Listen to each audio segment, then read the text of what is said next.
I talked about the aftermath of Israel's election with CBN News senior editor John Wagee and CBN News Middle East correspondent Julie Stahl in our Jerusalem studio. John, Julie, great to be with you again for the third time within a year talking about Israeli elections. We were there at Likud headquarters the other night. John, a lot of people have been talking about Netanyahu's victory. It was only 58. He didn't get 61. But what's your analysis, historically about how significant this election for Netanyahu was? Well, personally, I think it was huge for Netanyahu, and it was a big comeback, and it was a big celebration the night of the victory we saw party. It, yeah, we were there. Because at the time, the exit polls had said 60 seats. He needed 61 for a majority coalition. That was just one seat short, and that seemed like no problem to accomplish. Okay, it's at 58 now. He still had a significant win on that election night, even if some of the celebration has died down.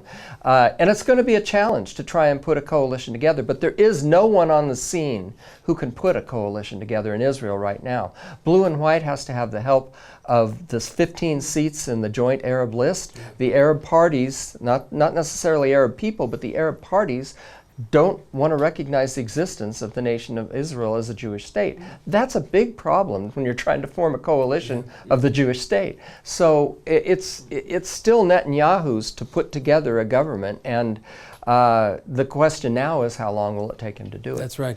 Julie, there's a lot of potential scenarios of how Netanyahu can get to the 61 or more, but there's a lot of internal pressure among Israelis not to go to a fourth election. Can you talk about that? Yeah, I think, if you ask anybody, would they like to go to national elections 3 times in a year? It's once, maybe twice, but 3 times, it's really like enough. And the thought of going to a fourth election is really, nobody wants that.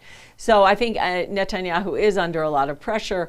Other parties are under a lot of pressure to possibly join him, maybe the Labor Party, maybe we talked about the idea of defectors. From Blue and White, yep. Yeah, from Blue and White, or from the Labor Party or any of the parties to come on board with him and give him the 61 seats that he needs. And I think that's probably not so far-fetched. I mean, Blue and White was basically raised up with the goal of defeating Netanyahu. And anybody but Bibi. Right, yeah. And they haven't done it. So, it's possible that could happen. Right. John, talk about some of the issues that really didn't make the news necessarily. I know you mentioned in the past this whole idea of the peace plan by the Trump administration. What are those issues that really didn't get talked about? Yeah, I think behind the scenes, the peace plan and the idea that Israelis have moved on, Israeli Jews have moved on from the Oslo process for the most part. Now it's a question of how much of Judea and Samaria, the West Bank, are you going to annex? And it doesn't have to be done overnight. I don't think Netanyahu wants it done overnight. I know the Trump administration doesn't want done overnight, but the idea that it's not occupied territory anymore, occupied by Israel, that it's disputed territory, that the Israelis have just as much right to claim as anybody else, the Palestinians, that's a sea change. And it wasn't really discussed that much in the context of the election, but I think it affected votes. Another thing that affected votes, I think, was the Bernie Sanders scare. The fact that here's this man who's basically calling the man that Israelis chose to be prime minister for 11 years now almost, a reactionary racist. That's not something that goes down well, especially with the half to 60% of Israelis who lean to the right. Right. And of course, when we're talking about the West Bank or Judea and Samaria, we're talking about something with prophetic implications. Julie, final question to you.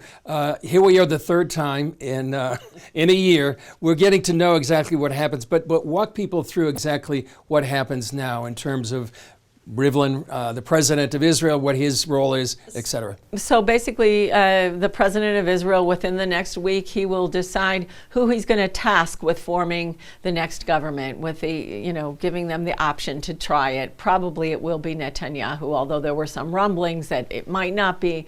And as long as the courts don't step in and try to block Netanyahu because he's indicted and he's going to court in a few weeks, as long as they don't stop it, then Netanyahu Netanyahu will then have 6 weeks to try to form a government. There were rumors before that he wanted to try to have it done before he went to court.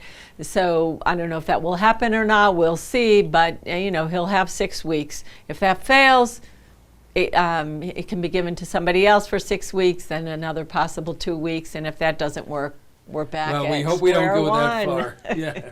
Well, John, Julie, thanks for your expertise, and John, great to have you back here in Jerusalem. Look forward to your next visit. Alpha.